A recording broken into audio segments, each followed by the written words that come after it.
You're watching Texas Silver. This is going to be the third part of the Bill Holter interview. If you haven't seen 1 and 2, please go back and watch those. I've gotten a bunch of great comments. I appreciate all those. Hopefully everyone is enjoying it. I think I maybe have had one negative comment and everyone is enjoying this. So I'm happy to bring this to y'all, but this is going to be the third part. And I'm going to have one more, maybe two. I honestly haven't even watched the whole video, but I know for sure there's going to be one more, possibly two. But thanks for being here. Again, like, subscribe, please share these videos. I think Bill has a really important message that a lot of people need to hear. So I'm going to quit rambling and I'm going to get back into the video. God bless everyone. Y'all take care. Hopefully y'all enjoy the rest of those. So it could be the little boy who points and says, look, the king has no clothes. I mean, it could be anything. Right. It doesn't have to be huge. So we've already been here somewhat, but it was on a different level in the Great Recession. So what happened with that? Because we almost had credit freeze there. We were, a couple hours away from credit. In 08. Right, 08, 07, 09, whenever that was. So what happened there? So why is 08 different from what's going on now? The biggest difference is in 2008, the central banks of the world still had the ability. Central banks and sovereign treasuries still had the ability to lend and borrow trillions of dollars. Right. We didn't find out until 2010, 2 years later, that the Federal Reserve actually lent out $16 trillion in a very short period of time, the last part of 2008, all over the world, not just to U.S. banks, brokers, and insurance companies. It went all over the world on the sly. And if you remember back in 2008, there was that big hubbub over the $700 billion. Right. If we don't get this $700 billion, we're done. Right. Well, think about it. The U.S. Treasury now is borrowing $1 trillion every 100 days. And $700 billion back then was this outlandish figure that people were screaming and yelling about. And now it's like, $1 trillion here, $1 trillion there. The biggest difference between now and then is that central banks and sovereign treasuries are insolvent, bankrupt, and there is no white knight to come in and save them. Right. So, there's... I will say, though, there is, and this is what we talked about, the demand for gold. The only white knight out there is what's on your balance sheet. And if you really have gold on your balance sheet, it's going to save your ass. Definitely. As a central bank. Right. And so so the smartest money in the world is buying gold. Exactly. So that's why I'm doing what I'm doing, and I'm sure that's why you're doing it, because that's the smartest money in the world. So I want to be doing what they're doing, because they obviously, they know what's coming. Yeah. They're writing the playbook. I've said this, I've probably said it 2 or 3 times over the years on interviews. The reason I'm doing what I'm doing, and the reason I've gotten in my mind to where I am now, the very first book of my very first class in college was Economics 101. At the bottom of the first page and the top of the second page, it said, we don't know why the Great Depression happened, but we do know it can never happen again. And at 18 years old, I at least had enough common sense to look at that and go, that's bullshit. Right. And that set me off on a quest to find out what actually happened in the Great Depression. And there were any number of things, but the biggest thing was there was too much credit outstanding. And that created there was too much production, there was not enough consumption, and it was basically, it was a credit collapse. And when the banks closed, and only certain banks, the favored banks, opened, you had businesses that had been in, and people that had been in business for 20, 30, 40, 50 years, they went out of business and they lost everything. And people lost their properties for taxes. because they had zero. Everything they had was in the bank, it closed, and they lost everything. So, long story short, I dug and I dug and I dug to find out what happened back then, figured out what happened back then, and now in real time, starting in the 80s and 90s, this debt buildup, well, really starting from August 15th, 1971, when we went off the gold standard, yeah. All of a sudden credit started inching up, and now it's straight up, it's exponential. Right. And there is no other outcome other than a collapse of credit. And then, if you can understand what happens when credit stops, then you understand nothing functions, because everything runs on credit. Right. So, and that was actually my next question, talking about if people want to get stuff right now, whether it's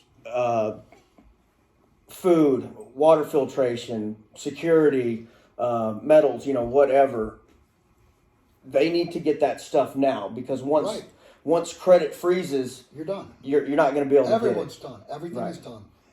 And as I mentioned before, if you're going to do something, do it while you're not under the gun. I mean, I feel pretty much every day like I'm under the gun, because this could happen any day. Right. The breakdown could happen any day. I mean, I've done some things, like I've got 2 water wells on property. I bought everything to be able to replace 1 full well. I've got a bunch of air conditioners here. I bought everything I need to replace completely 2 air conditioners.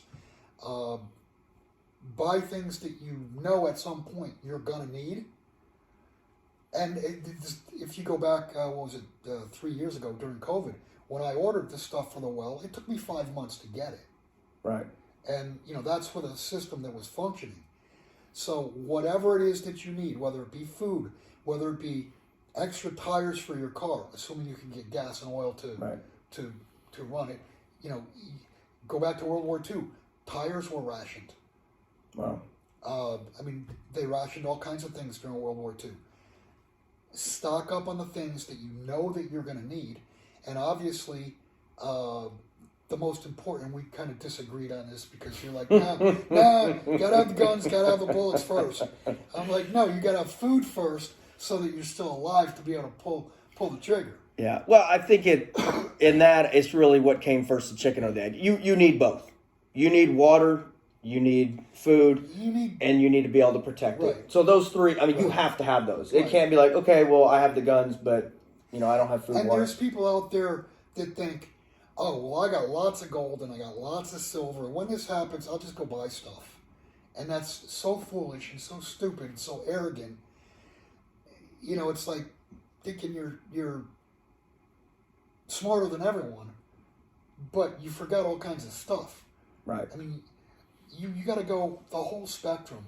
And while we're talking about this, there is an icon on my webpage at billholter.com. It's up top. It's called Grizzly's Corner.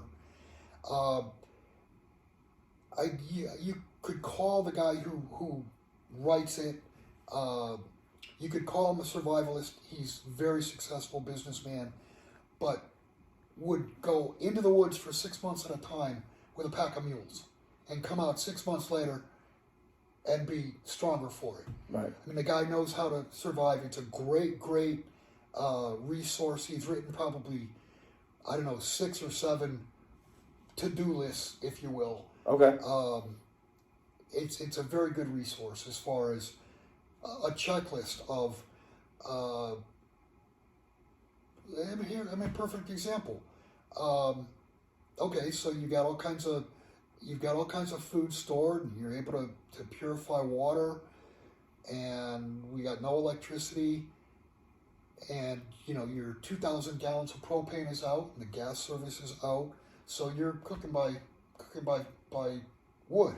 Right. Guess what? Your pots and pans aren't going to make it. Nope. Not more than a couple weeks or a month. You didn't cast iron. You gotta have cast iron. Right. I mean, you gotta think things through from, go home on a Friday night, turn your water off, turn your electricity off, and live like a caveman until Monday morning. Right. And you wake up Monday morning like, holy shit, I need to do this, I need to do that, I need to buy this, I need to buy that. I mean, really think things through, because this is, we're not farmers. We're not. I mean, I can hunt, I can fish, but am I a professional at it? No. Am I a farmer? No. But I do have seeds, I do have a couple greenhouses. I do grow in the wintertime. I mean, I grow way more than we would need here. Summertime's the problem in Texas. Right. As definitely. far as but that's where your food storage comes into. Right. Exactly. And you're about to be a chicken farmer. Exactly. So. Yeah. So on the channel, I was talking, and I was probably being, a little dramatic on it, but I was talking about that food shortages are coming, but in a way, it's not. So explain. So one of the comments on there said, "I'm going to call BS on you," and said that Costco's shelves were full floor to ceiling. And so I don't think this individual understands when credit freezes. There's. With all due respect, whoever wrote that is an idiot. Bottom line is, of course they're filled right now. Right. There's no problem.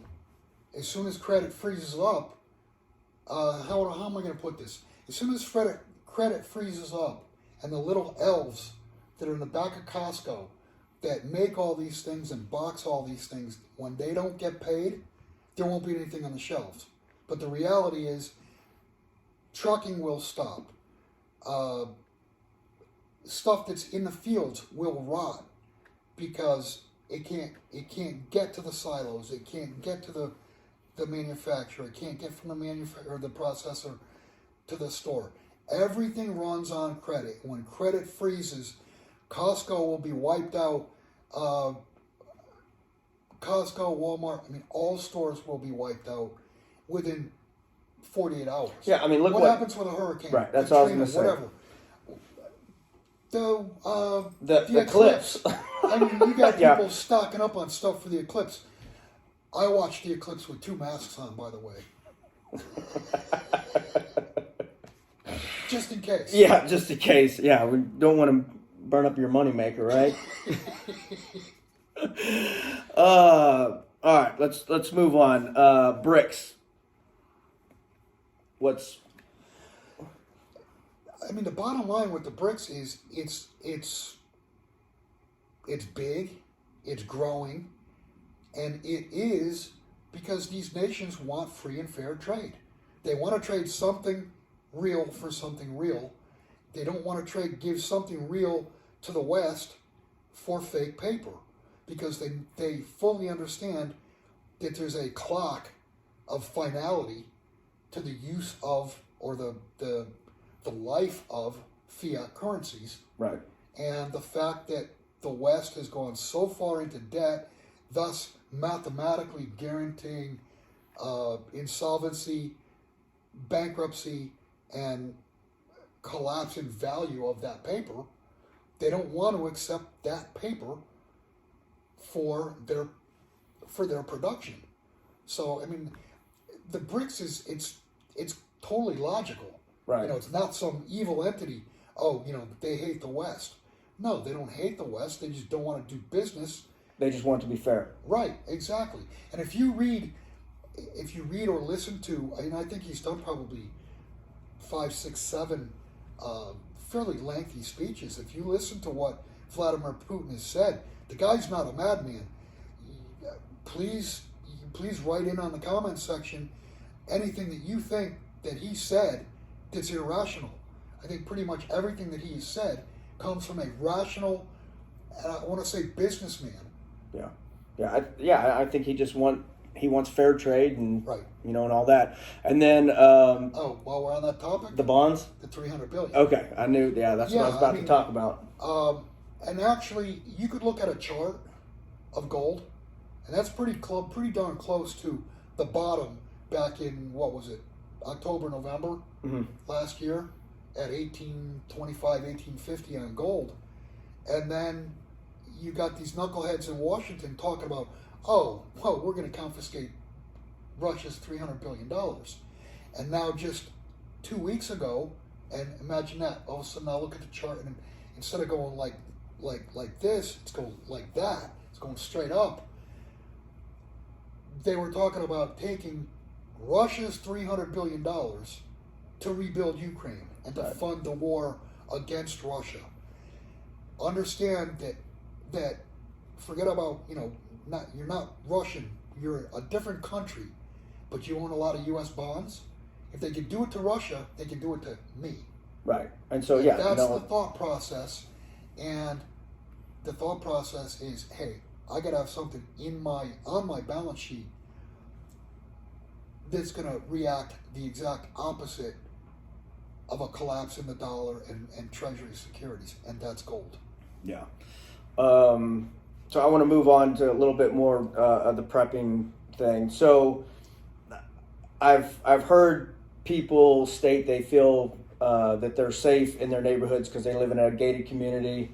And what's your opinion on that? My thing is, I think those are going to be the first places that are hit because people don't go into poor neighborhoods or the hood to go rob because there's going to be no resources. Exactly. So, I think they have a false sense of security because they're in a gated community. Well, you got two problems. Your community as a whole is a target from the poor areas. And the reason I live way out rural now, I lived up until right as COVID hit, I lived in a gated community.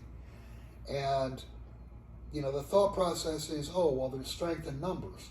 Well, the problem is, the community I lived in was 30 miles from Austin, and probably 70% of the people in that community were, retarded liberals. I mean, you can't use that word, Bill. Well, whatever. You're going to offend some people. Okay. So my point being, so things go bad, and you're in a community where there's 200, 300 houses. You don't know all the neighbors. You weren't able to vet people. You don't know who's going to stick a knife in your back until the knife's in your back. Right. So I think if you're in a urban or even suburban environment, you're going to have a hard time. Right. That's what I was. So that's what was the next thing. You're going to be a target, and you don't know who friend or foe is in that. Right. I know that on my property, the people other than that I know, if they're on my property, they're a foe when this goes down. Right. Right. So inner cities, my opinion, they're going to be death traps. I could even envision if there's any semblance of a government, it very well could be that cities get ring fenced and keep people in. Yeah. So, yeah, I've talked on the channel multiple times. If you really believe this is coming, you need to make every effort. Yeah, and I know it's not easy to come out here and do this, especially I was raised, in a little neighborhood, so I've had to learn everything that I know now about raising livestock, and I don't know everything, and that's the importance of having a group, because there's no way for someone to have every skill and knowledge of everything that you need people that know medical. You need people that, know how to use firearms to defend. You need people that know how to garden, mechanics. You need all those. So that's the importance of having a group, because one person can't do this. Yeah, and the other thing about living out in the country is you're going to be with like-minded people, because people who live out in the country are more self-reliance oriented. Right. They believe in self-reliance. They don't believe in what is it in Houston now? They want to give out guaranteed income to people for 18 months and see how it works. I mean, didn't we already have that experiment on a federal level with all the STEMI payments and all that? That's ridiculous. So there's a lot of individuals that I feel are in denial, and I'll talk to people and I'll try and educate them, because the more people that I can help, that's less people that are going to come to my doorstep. And so I try to educate as many people on, what's coming. And I think a lot of people, it's just too scary to think about. And so their plan is they're just hope. And I don't think that's a good plan. I think failing to plan is not a good plan. A good friend of mine termed the phrase, hope is for dopes. Hope is not a plan. Right. No, definitely not. Definitely not. And I understand what you're saying, because I mean, think about me. I've been, dealing with the public. I mean, and in just precious metals for what, 12, 13 years now. So I mean, I come across all kinds of people, and I try to explain logically, but even as 5, 6, 7 years ago, I mean, I was absolutely bombarded because I used the term civil war because I saw what was happening between the left and right with Hillary and Trump. I used the term Mad Max because when credit freezes, that's where we're headed, is right. Mad Max. I mean, you can try your best to help people, but many people will not be helped. Right. Yeah, I think it's too much for people to fathom, and I think it's because they're scared, because they don't have training, they don't have the skills, and so if they don't think about it... Well, and because, we're Americans. Right. I mean, this is America. Nothing like that ever has happened in America. America's, although we have lost currencies before, but people don't even want to go back to the 1800s with Civil War, before that. All we know is a fat, easy life. Right. And as fat and easy as it has been for however many years, the pendulum's going to swing the other way. We're going to have lean, really, really difficult years for a lot of years to make up for living beyond our means. If you live beyond your means, sooner or later you got to pay. Right, which we've done. We've lived beyond our means. And going back to what you asked the question about the BRICS, that is, I guess you could call it the payback. That's the pendulum going the other way, because you're going to have manufacturers or producers not willing to accept U.S. currency in trade. And guess what? We don't make those things anymore. Right. So now they're going to have to reinvent how to make shoes or medicine. Or you name it. Yeah. Everything. Right. So there are a lot of fakes that are out there, especially on YouTube. I know personally a couple that are on there and they're telling everyone what to do, and they're not doing it themselves. So I guess where I'm going with all this is, like, who do you surround yourself with? And you need to surround yourself with certain types of people, and you need to vet these people, because when all this goes down, again, you don't want to, when the tide leaves, you don't want to see who's swimming naked. Right. And so who are you surrounding yourself with? Well, I mean, you want to have, obviously, family. Okay. I mean, I've got, a family that will end up here. You want trustworthy people around you. Right. And, and you need people that, have skills that, yeah. So that's why I'll be here. This is not the place to come to when all this goes down. That's all I'm going to say. So what would your advice be to people? Because we've had this conversation. I guess you have an acquaintance. It's actually, scratch that. That's a different question. But what's your advice to people that have family members or whatever that say that they're coming to your place when all this goes down? Well, it depends on how close that family member is. I mean, can you turn away a son or a daughter or mother or father or whatever? I mean, can you turn them away? But the first question should be, what are you bringing? Right.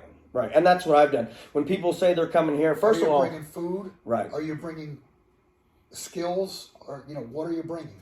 Right, yeah. And I've told anyone that said they're coming here, I'm like, that's fine, because I know what skills they bring to the table. Right. But I'm like, dude, you're not going to be on my feed bill. Right. So you need to show up with at least a year's worth of food. Right. So that's how I handle that. Or a good faith effort. Well, yeah. Well, I tell them that just that way they don't think they can just, Aaron's doing everything. Yeah, bring a couple sacks of groceries and... Yeah, well, the joke's on them because I'm not going to be there. I've told them, come on. take care of my place while I'm gone. So this was the other question. So you have an acquaintance that said their plan is they don't need a plan because they have tools that they're going to go around and take other people's stuff. So, well, that works until it doesn't. It doesn't, right? I think that's a piss poor plan. It may work once or twice, but why do you want to put yourself in that situation? Because every time you leave your house, there's potential of some sort of conflict, some sort of to where you get into. We're in normal times now. Right. There are very, very few home invasions in the state of Texas. And the reason being, people know, and the number's probably higher than this, but 7 out of 10 houses that you try to break into, there's going to be guns in that house. Right. And these are normal times. Right. During completely broken down times, people that are walking the streets, that's going to be as or more dangerous than breaking into a house now, because you're going to be looking at vigilante justice, and there won't be any police. Right. Dial 911. It's just going to ring and ring and ring if it rings. Yeah, I was going to say if we even have that. But the point being, the law, as far as the way I see it, the law, you are the law on your own property. Right. And so, you're eventually going to run into someone that is going to outskill you, outgun you, whatever. So so whoever says that, good luck to him. Yeah, that was kind of a shocking. That's my plan. I'm just going to take what I need. Well, I think it's arrogant. Yeah, I think he'll end up with lead poisoning. Yep. So,